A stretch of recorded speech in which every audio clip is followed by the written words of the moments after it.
ধ্বংসের পথে পৃথিবীর ফুসফুস খ্যাত অ্যামাজন রেইন ফরেস্ট। এ খবরে আপনি আমি শুধু হতাশই হই, কিন্তু সুইডিশ ব্যবসায়ী ইয়োহান এলিয়াস এ কাতারে নেই। তিনি ভাবলেন, যদি সরকার কিছু নাই করে, আমাদের নিজেদেরকেই কিছু করতে হবে।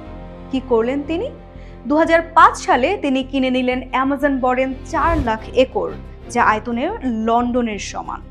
ভাবছেন ব্যবসায়ী বন কিনেছেন, এবার গাছ কাটবেন আর বন উজাড় হবে। আসলে কি তাই? কিন্তু এবারে দেখা গেল ভিন্ন কিছু। বন কেনার সঙ্গে সঙ্গেই তিনি গাছ কাটা বন্ধ করে দিলেন। ইয়োহান তৈরি করলেন অলাভজনক সংস্থা কুল আর্থ। তারা সরাসরি আদিবাসী ও গ্রামবাসীদের সঙ্গে কাজ শুরু করলেন। অ্যামাজনের অধিবাসীদের জন্য তৈরি হলো স্কুল, হাসপাতাল, বিশুদ্ধ পানি, নৌকা এবং ইন্টারনেট। শর্ত একটাই, গাছ কাটা যাবে না, বনকে রক্ষা করতে হবে। তার সংস্থা জমি কেনে না, বনের মালিকানা স্থানীয়দের কাছে রাখে, যাতে কাঠ ব্যবসায়ী বন দখল করতে না পারে। তবে সবকিছু এত সহজ ছিল না। ব্রাজিল সরকার প্রথমে ভালোভাবে নেয়নি এই বিষয়টি। 2008 সালে শুরু হয় তদন্ত।